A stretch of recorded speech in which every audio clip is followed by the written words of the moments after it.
नाजरीन, गुज़िश्ता 20 साल के दौरान रियासत पाकिस्तान ने यह तस्वुर कर लिया था कि अफगानिस्तान में तालिबान के फतह के बाद वहां से एंटी पाकिस्तान एक्टिविटीज तमाम तर खत्म हो जाएगी। और इस रवैये या इस रविश की एक बुनियाद ये भी थी कि रियासत पाकिस्तान या पाकिस्तान की मजहबी जमातें जिनमें JUI सर फेहरिस्त या जमात इस्लामी वगैरह, वो लोग TTP या TTA को एक दूसरे से बिल्कुल एक अलग इकाई समझते रहे और JUI और जमात इस्लामी अमेरिका के खिलाफ तालिबान की भरपूर सपोर्ट करती रही। चुनांचे ये तस्वुर कर लिया था कि जब अफगानिस्तान में तालिबान को फतह हासिल होगी तो पाकिस्तान की मगरबी सरहद मुकम्मल तौर पर महफूज हो जाएगी। लेकिन इससे उलट हुआ। जब अफगानिस्तान में तालिबान को फतह हासिल हुई तो इससे पाकिस्तान में भी तालिबान का मुराल बुलंद हो गया। इस तरह बहुत सारे लोग जो अशरफ गनी हुकूमत के जेलों में कैद थे वो भी रिहा हो गए। और फिर जो अफगानिस्तान में ड्रोन्स का खतरा रहता था पहले, जिसका TTP को भी सामना करना पड़ता था, वो ड्रोन का खतरा भी तालिबान के सरों से खत्म हो गया, जिसकी वजह से TTP की एक्टिविटीज पाकिस्तान में बढ़ गई और आखिर में ये इश्यूज पाकिस्तान और तालिबान हुकूमत के दरमियान इख्तलाफात की वजह बनी।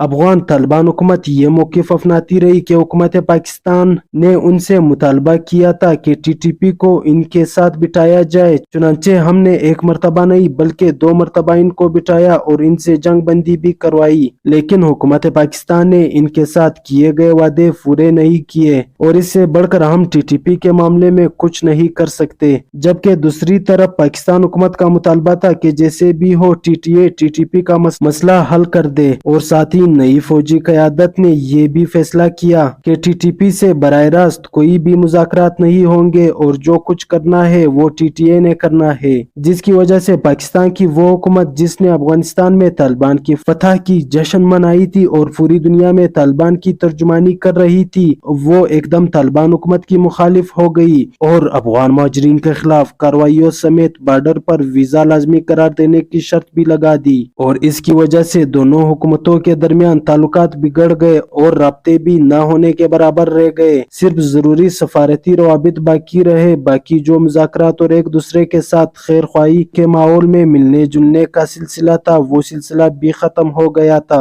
इस दौरान अचानक मौलाना फजल रहमान साहब की तरफ से ये खबर आई कि तालिबान की तरफ से इनको अफगानिस्तान के दौरे की दावत दी गई, जिसके बाद मौलाना फजल रहमान साहब अफगानिस्तान गए और वहाँ पे मुल्ला बरादर से भी मुलाकात हुई। अल्लाह हसन अखुन जो के तालिबान के को वज़ीर आज़म है, इनसे भी मुलाकात हुई। उनके वज़ीर दाखिला सिराजुद्दीन हक्कानी से भी मुलाकात हुई। उनके नए वज़ीर आज़म मौलवी कबीर से भी मुलाकात हुई। लेकिन जो सबसे बड़ी कामयाबी इन्होंने हासिल की वो कंदहार में तालिबान के अमीर उल मोमिनीन मुल्ला हैबतुल्लाह के साथ मुलाकात थी। अब मुल्ला हैबतुल्लाह तालिबान के अमीर उल मोमिनीन होकर भी लोगों से नहीं मिलते और अफगानिस्तान के लिए पाकिस्तान के साबिक इन्वॉय मोहम्मद सादिक खान के बाद शायद मौलाना फजल रहमान साहब दूसरी पाकिस्तानी शख्सियत है जिससे मुल्ला हैबतुल्लाह मुलाकात पर राजी हुए। इसलिए माहिरीन समझते हैं कि मौलाना फजल रहमान साहब की इस मुलाकात के नतीजे में हम ये समझते हैं कि इनका ये दौरा निहायत कामयाब रहा और मौलाना फजल रहमान साहब इतना कुछ करने में कामयाब हो गए जिसके नतीजे में पाकिस्तान की हुकूमत और तालिबान की अमारात इस्लामी के राब्ते